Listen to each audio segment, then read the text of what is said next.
আবার বাবা, এখন আমার যে অবস্থা, এটা ছাড়া কোনো গতি নেই বাবা। টাকা পাইবো দেখে ওই আমার বাড়ি ভিটা তার দলিল আপনি তার কাগজ তুলে দিবেন?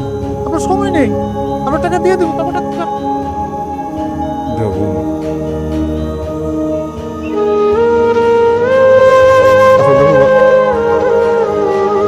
আমার যে জমিদারি কিছু আছে, আমি চাই না যে আমার এই জমিদারি ঐতিহ্যের মধ্যে কিছু টাকার জন্য কেউ কালি খাতুন করুক। আমি চাই না, আমি কোনোদিন চাই না। এবং যেমন আমাদের হাতে তুলে দিই।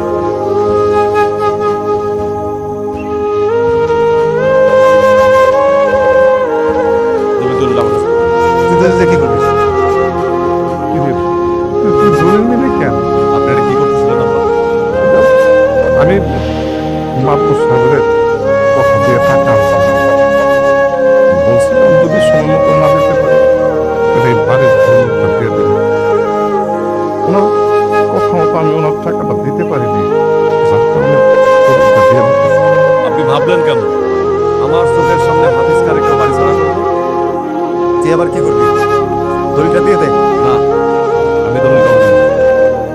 দেখেন, আমি আপনাদের তামাশা দেখতে আসি নাই। আমার টাকা চাই, নাহলে আপনার দলিল দিয়ে দেন। আমি জানি আপনি আমার বাবার কাছে কত টাকা দিবেন। এই নেন, এখানে অর্ধেক আছে, বাকি অর্ধেক 2 মাসের মধ্যে পেয়ে যাবেন। কি ভাবছিলেন আপনি? আমার বাপ ভাইয়ের বিলাসী জীবনের সুযোগ নিয়ে টাকা আপনার পথে বসাইবেন, বাড়ি ছাড়া করবেন? আমি বাইসা থাকতে এটা হইতেন, কারণ আমার শরীরেও জমিদারি রক্ত আছে। আমি খুব ভালো করে জানি জমিদারি কিভাবে টিকে রাখবো। আমরা জমিদার ছিলাম, জমিদার আছি, জমিদার থাকবো। আপনারা জানেন, সময় মতো বাকি টাকা পেয়ে যাবেন। শফিক সাহেব, আপনি টাকা মারবেন না। যেহেতু আপনি অর্ধেক টাকা দিয়েই দিছে, সে কোনো সময় দিয়ে দেন। দেখেন, আপনাদের কথায় আমি রাজি হয়েছি, ঠিক আছে? 2 মাসের মধ্যে আমি বাকি টাকা চাই, না হলে আমি আর বরদাস্ত করবো না, ঠিক আছে? তো চলেন।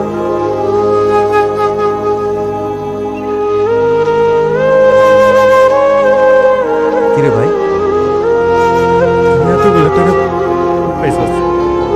ইত্যাদি একটা কথা আমি তোমাকে বারবার বসে গেলে রাজার বলা আমার কথা তো কোনো সময় নেই, উল্টা আমার উপদেশ করো। আমি কাজ কাম করতাম বলে আমার তোমরা পরিচয় দিতে লজ্জা পাইতাম, তোমাকে ইজ্জত পাইতে যেত, তোমাকে মান সম্মান চলত।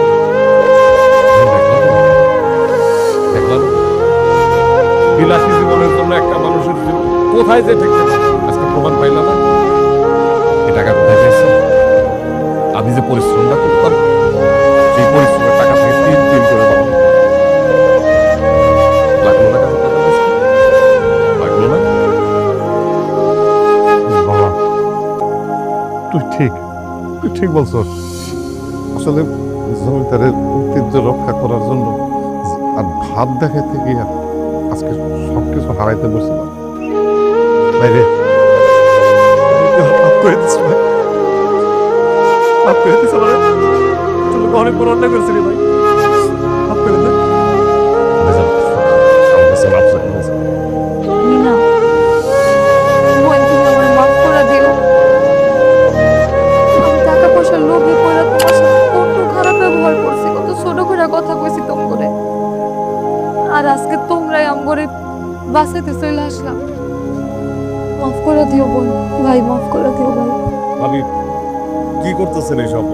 ভাই জানো ভাবি এমনি মাপ চাই, তুমি মাপ চাও। আমি না ছোট, আমি না তোমাকে ছোট ভাই। তোমরা যে তোমাদের ভালোবাসা আছে, এটাই ভালোবাসা, এটাই ও ভাইজান, ভাবি, আপনারা এসব কি করতেছেন? আপনারা যে নিজেকে ভুল বুঝতে পারছেন, এটাই তো সবচেয়ে বড় কথা। আপনাকে কোনো কথায় আমি কোনোদিন কষ্ট পাইনি। তুই তুই ঠিক আছে বাবা, আমি আমি ভুলছিলাম। না, আমি এখন বুঝতে পারছি পরিশ্রমের কোনো বিকল্প নাই। আজকের পর থেকে আমরা 3 বাপ বেটা মিলে একসাথে পরিশ্রম করি, একসাথে পরিশ্রম করি।